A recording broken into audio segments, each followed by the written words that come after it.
열린교회 성도 여러분 안녕하세요. 4월 28일 매일 성경 묵상 함께 하겠습니다.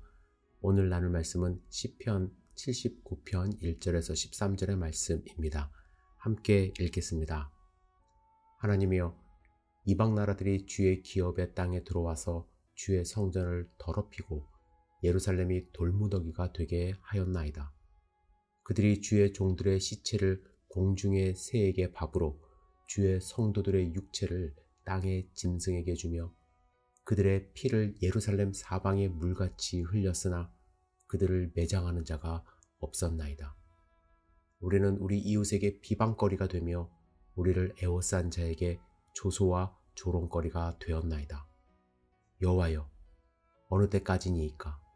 영원히 노하시리이까? 주의 질투가 불붙듯 하시리이까? 주를 알지 아니하는 민족들과 주의 이름을 부르지 아니하는 나라들에게 주의 노를 쏟으소서. 그들이 야곱을 삼키고 그의 거처를 황폐하게 함이니이다. 우리 조상들의 죄악을 기억하지 마시고 주의 국률로 우리를 속히 영접하소서.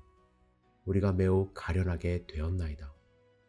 우리 구원의 하나님이여, 주의 이름의 영광스러운 행사를 위하여 우리를 도우시며 주의 이름을 증거하기 위하여 우리를 건지시며 우리 죄를 사하소서.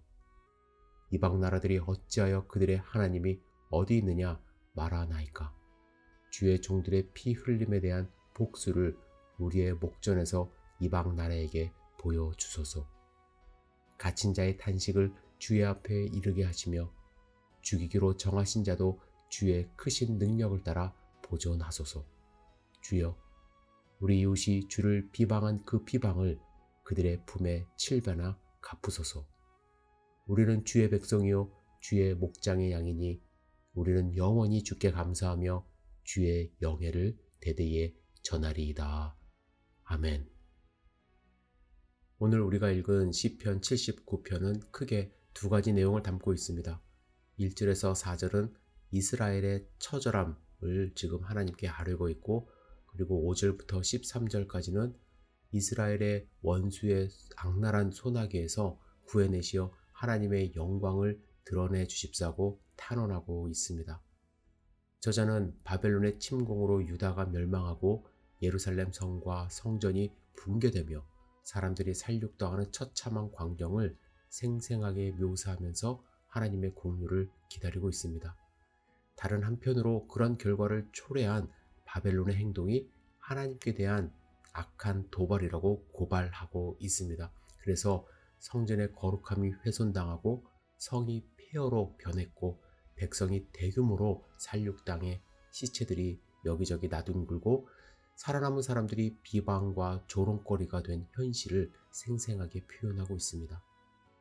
저자는 하나님의 백성이 당하는 이 처참한 심판의 이유가 이스라엘의 죄로 인해 하나님의 진노와 또 질투가 타오르고 있기 때문이라는 것을 인정하고 있습니다.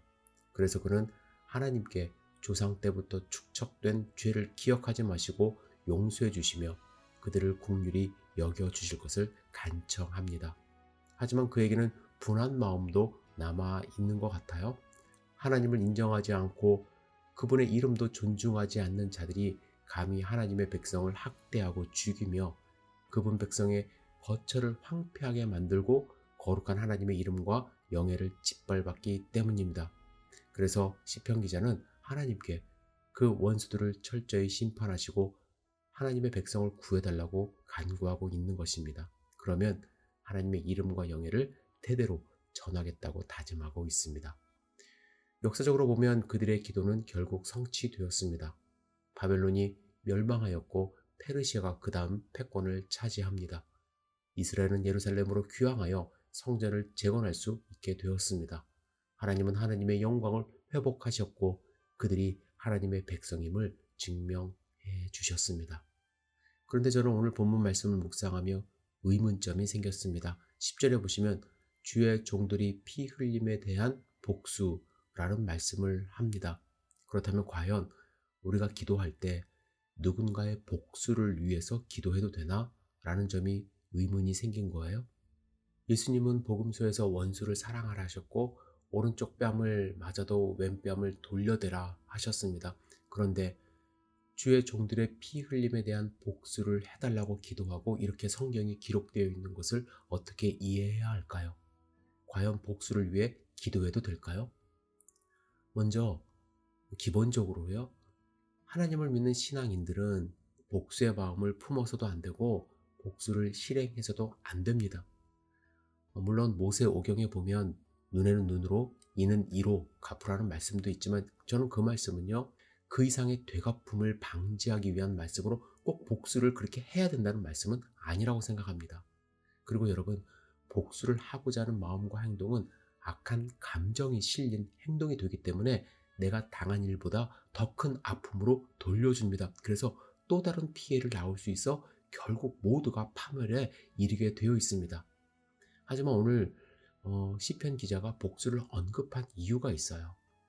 시편 기자는 개인적인 억울함을 호소하며 내가 한 대 맞았으니까 저 사람 꼭 한 대 때려주세요 라는 의미의 복수가 아니라 이방 사람들이 지금 하나님이 어디 있느냐 하며 하나님을 조롱하기 때문에 그에 대한 복수를 해달라고 말하고 있는 것입니다.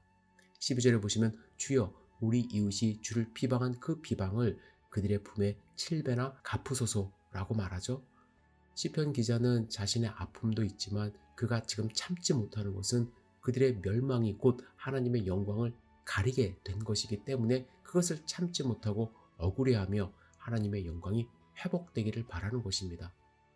본문에 사용된 단어가 복수이기 때문에 의문점이 생기는 건 사실이지만 여기서 복수는 안갚음이 아니라 실추된 명예를 회복하는 회복의 의미가 강하다고 생각합니다. 여러분, 우리는 성공만을 위해 달려갈 필요는 없습니다. 하지만 우리가 실패하고 좌절하는 삶을 살아간다면 세상 사람들은요, 우리가 믿는 하나님을 조롱해요. 우리의 믿음을 비웃습니다. 그래서 우리는 최선을 다해서 하나님의 영광이 드러나는 삶을 살려고 노력해야 하고 최선의 삶을 살아야 하는 것입니다.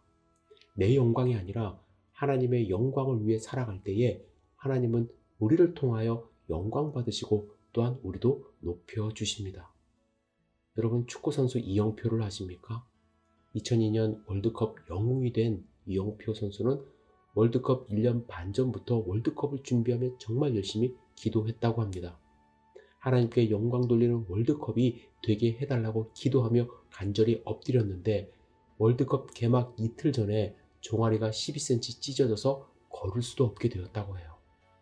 이때 이영표 선수는 하나님께 서운한 마음과 원망을 쏟아내고 있었고 그때 한 선교사님의 권유를 통해 읽게 된 욥기 말씀으로 입으로만 하나님의 영광을 위한다고 했지 실제로 자신의 영광을 취하려고 했던 월드컵 준비였음을 알게 하셨다고 합니다. 그리고 회개기도 하던 중 하나님께서 이렇게 물어보셨다고 해요. 지금 너한테 가장 중요한 것이 무엇이니? 이영표 선수는 축구요, 월드컵이요 라고 대답했다고 합니다. 그러자 하나님께서 두 번째 물으셨다고 해요. 지금 너한테 가장 중요하다고 생각하는 그거 나를 위하여 포기할 수 있니? 이때 이영표 선수가 울먹이며 이렇게 기도했다고 합니다. 하나님, 포기할 수 있습니다. 이 고백을 드린 후 그에게 기쁨이 찾아왔다고 합니다. 그는 이렇게 말해요. 제가 하나님께 포기하겠습니다 라는 말은 정말 기쁨으로 나왔어요. 몇 시간 전의 아쉬움이 월드컵을 포기하겠다는 고백이 기쁨으로 바뀌었습니다. 하나님을 위해 포기했을 때 그를 통해서 하나님이 영광 받으시는 역사가 일어나기 시작했다고 합니다.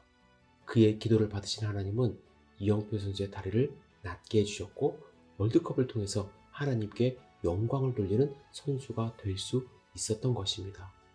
나를 위해 복수의 칼을 갈아서는 안 됩니다. 오직 하나님의 영광을 위하여 하나님이 일하시도록 내 자신을 하나님께 드리는 삶이 필요합니다. 여러분, 우리는 하나님의 영광이 되는 삶을 살고 있습니까? 이 질문에 꼭 대답해 보시는 하루가 되기를 축복합니다. 기도하겠습니다.